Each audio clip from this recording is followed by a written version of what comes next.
November 19th, 2023, we took a trip up to the frozen tundra of Lambeau Field.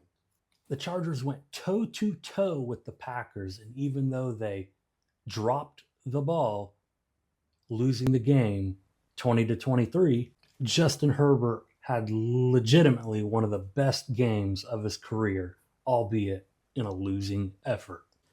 The stadium and area, this is a stadium I was actually extremely excited to go see, as it is just a complete football town, and it was awesome. I couldn't wait to go up there.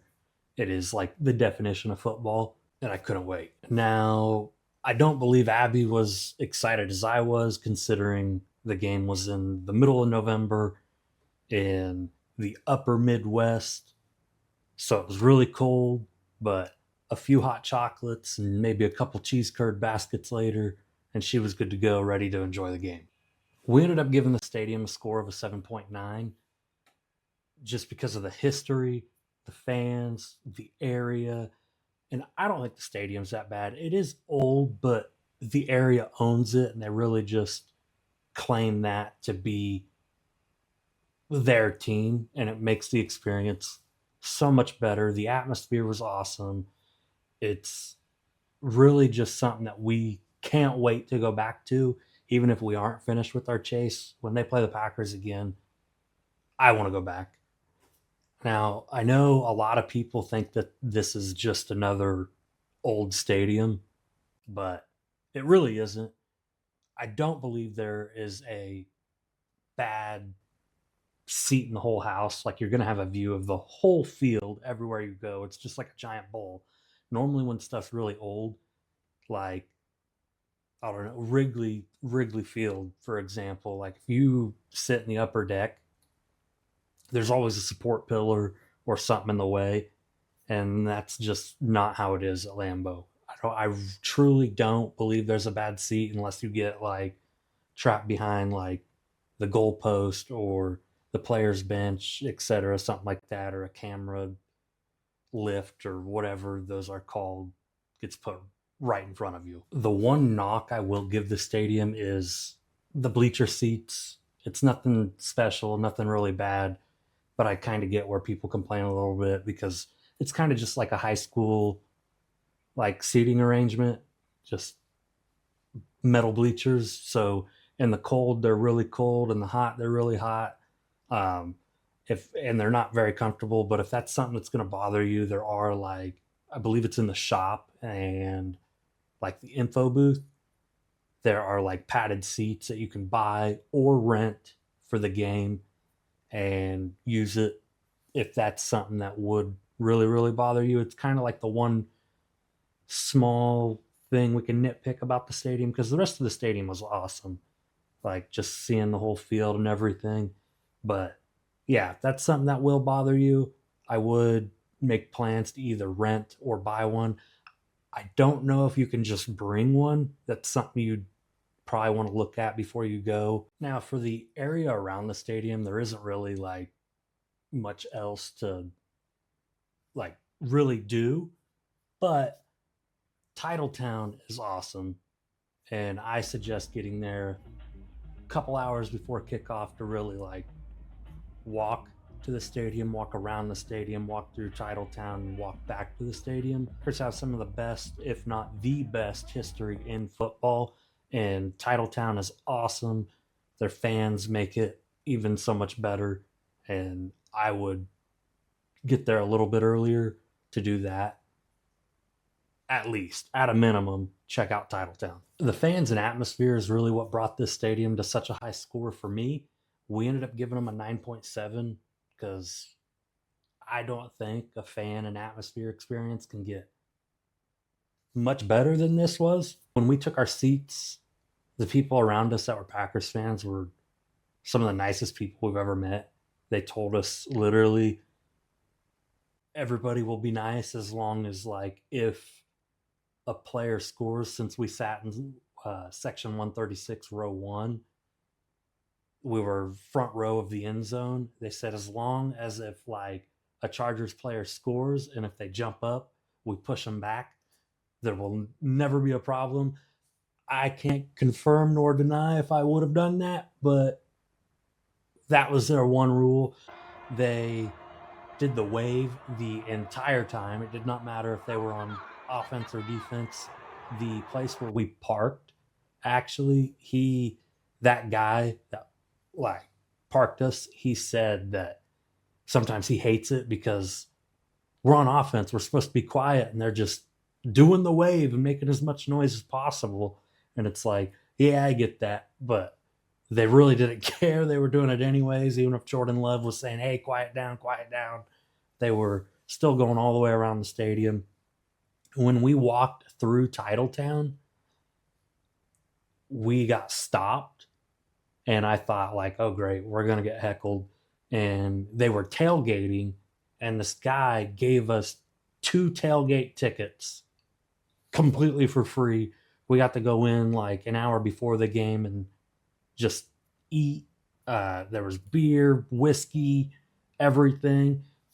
I don't know how often they do that. We might have just got lucky, but it was absolutely awesome to get shown that like much hospitality in an area we weren't like common in.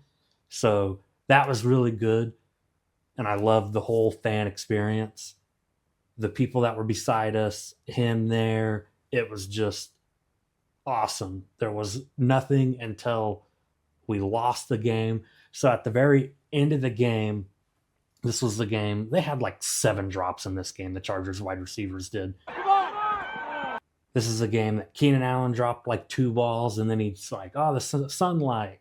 And this was QJ's rookie year, and we were sitting right in line with where that bomb Herbert threw that hit QJ right in the hands, and he like and still dropped the ball, and he was wide open. He would have ran right in front of us, and I got so just I was like, and he dropped it, and I was just like, what?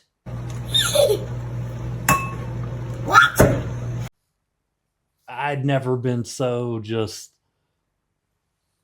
got brought up to such a high and then brought down to such a low in such a short amount of time. It was pretty crazy when we were leaving because this was kind of like the nail in the coffin for the whole Chargers season. It was either the Packers or the Chargers were winning, and that was keeping their playoff hopes alive.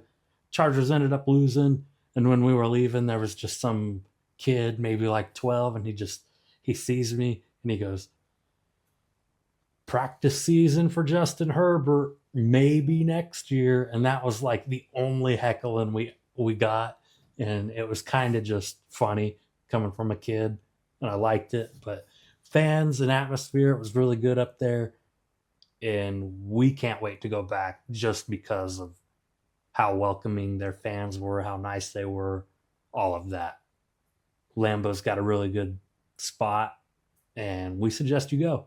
The concourse up here was actually really surprising too. I figured it was just going to be something like the Bears or the Titans food, just like, hey, we just got food and beer just to get you through the game, and that was it.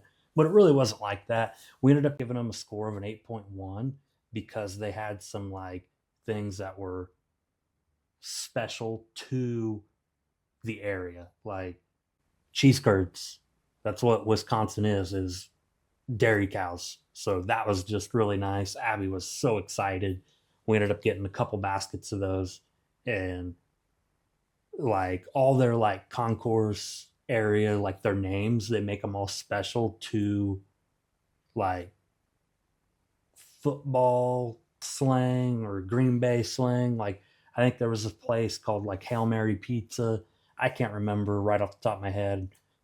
I'm too lazy to look it up, so you'll just have to see when you go. But it's like the names they give everything's kind of cool. It's just kind of like gives you a little bit more. Food we didn't get much of because of we got random just tailgate tickets when we walked by. So basically all we got here was hot chocolate to cool her down and cheese curds because she was like, "Oh my God, they have cheese curds here." She's addicted to cheese. So, yeah, we ended up giving it a score of an 8.1 because they had some specialty stuff. The stadium, like, theme concourse names are really cool. The concourses were quick. There wasn't like super long lines, and if there was, you were right through them. The value for Lambeau Field, considering we stayed here for 3 nights and 4 days, doing a lot of extra things in and around the area, we ended up giving Lambeau a score on the value of a 7.7. Our cost breakdown for our trip was in total $1,584.85. $612.96 of which was on tickets. We sat row one, section 136 in the end zone. This was another stadium we drove to, and we spent $128.39 on gas. We spent $40 on parking to literally park in someone's backyard. $483 on food for the whole trip. This was kind of a special trip. I actually proposed up here, so we did a little bit extra on this trip. You guys probably won't have to. And we spent $320.89 on our hotels. So our total was $1,584.85.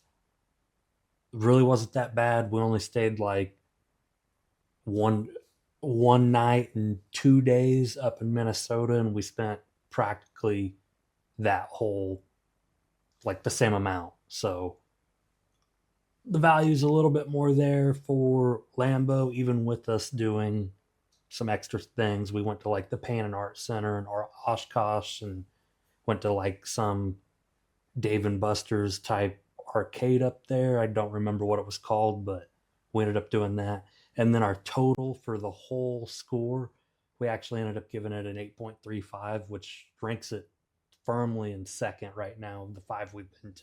A big football fan, so that's why the score's a little bit higher, because Lambeau is what football is, and all the fans up there just make it awesome. That whole trip was really good. Don't judge them for what they do on like Twitter, Facebook. Those Packers fans are the worst. But at the stadium, they're really good. Green Bay was overall a really good experience, and we can't wait to go back.